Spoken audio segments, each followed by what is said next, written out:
Well, howdy folks, and welcome to Late Night Video. In this week's episode, I will be talking about Savage Streets from 1984. This one was actually a recommendation to me from Quilted over at the Cadaver Club. Now folks, don't let them fool you any longer. 97% of the online correspondence you have with Cadaver Club on YouTube or Facebook or any of those other sites is actually Quilted, doing the typing with her little paws.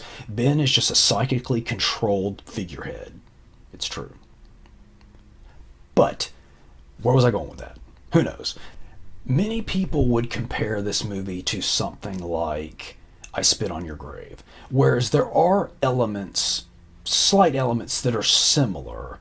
Savage Streets isn't nearly as dark, even though it is quite dark and intense, but it's just not the dark and intense level that something like I Spit on Your Grave is. I would say Savage Streets is much more akin to Death Wish. Just imagine if Death Wish was extremely sleazy about teenage girls, and that's Savage Streets.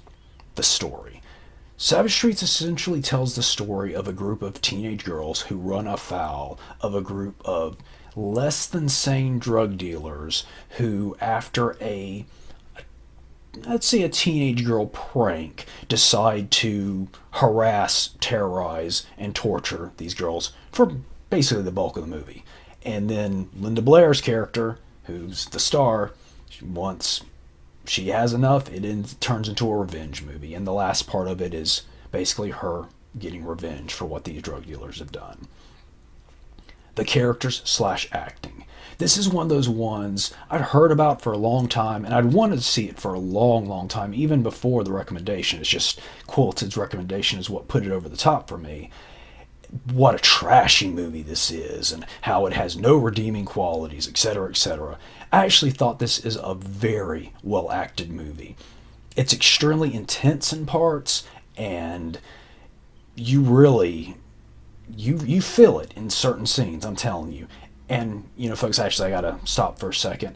I wanted to do this kind of gimmicky thing where I wore a different pair of sunglasses each episode, or kind of shifted through different sunglasses often to keep it fresh. Not because I think I'm a cool guy that needs sunglasses indoors, mainly because I just really get bad deer caught in the headlights kind of look. You ever seen that episode of Friends where Chandler's trying to pose for the wedding photo and he's making all these terrible faces? That's essentially me when I get in front of a camera if I'm not wearing sunglasses. But anyway, point being, I cannot see my notes very well at all with these darn sunglasses on. They're just a bit too dark. So jumping back, the characters. Linda Blair is the star, as I said, and she is quite good in it. And surprisingly, this features a very early role for Linnea Quigley. And surprisingly, Linnea plays kind of the good girl character. She's Linda Blair's deaf younger sister, sweet and innocent, and the first one to get brutalized by these drug dealing creeps. And then there's the drug dealing creeps, the gang, and they are really something else. They're kind of, you could tell it was sort of designed by someone who had an inkling of counterculture, yet not a firm grasp on it. Because they're kind of a mix match of punk and 80s metal, and then one of them looks like a member of the Warriors and that sort of thing. But they're a bunch of weirdos, and they're good bad guys for the film. Especially the leader of the bad guys. I think they had a gang name too, but I'm not remembering it. Someone refresh me in the comments. And then there's appearances by the guy who played Mooney in Killer Clowns from Outer Space. Space plays the principal. So I mean, Linnea, Linda Blair, Mooney, whatever his real name is, I mean, that right there, this should just tell you what a quality. I'm checking up my notes. Just tell you the quality of the movie. Okay, the effects.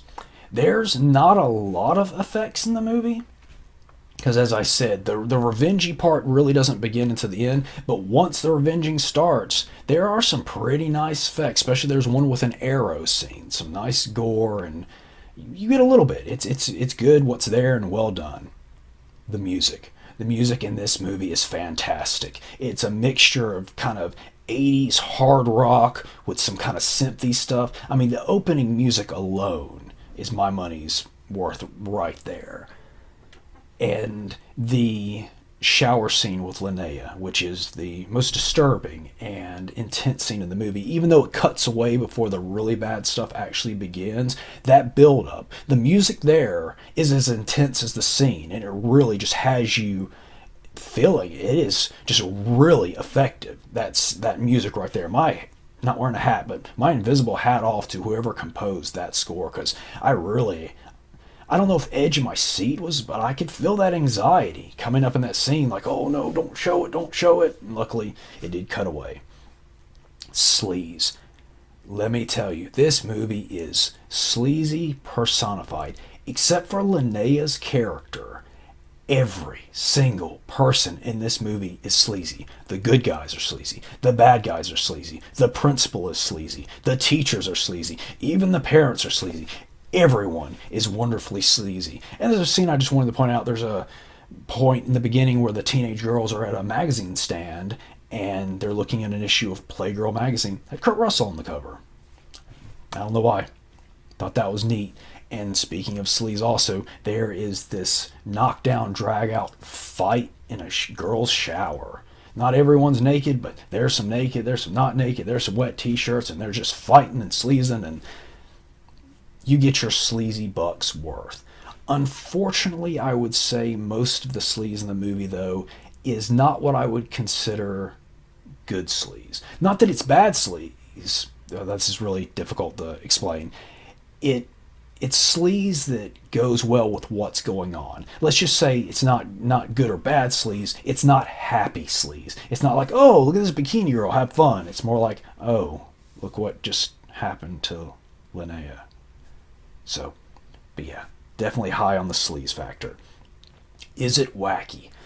Actually, no. This is a very straightforward revenge film. It's quite dark, and as I said, there's some very intense scenes in this movie. It's not light at all. That was one thing. It kind of threw me at first, and I went in with the notion of doing a review. But then when I was almost finished with the movie, I was like, I don't know if I want to review this or not, because it's not what I was expecting. But then by the time it was over, I was like, yeah, I want to talk about this. But I went in expecting more of a light, kind of fun, women in prison, helicopter, women in prison kind of thing. And no, it's more just a serious revenge kind of film. So yeah, just go in expecting dark, serious revenge movie, and you'll be good. Alright, the rating. I'll give it 3.5 spandex bodysuits on Linda Blair out of 5. I enjoyed it, and I think had it been a little more lighthearted, I probably would have liked it more. Or it's one I might need to give a second viewing. But 3.5, that's a pretty good score, and I did quite like it. Alright folks, well that's all the time we have for this week. Thanks for watching, and keep it wacky. Wow.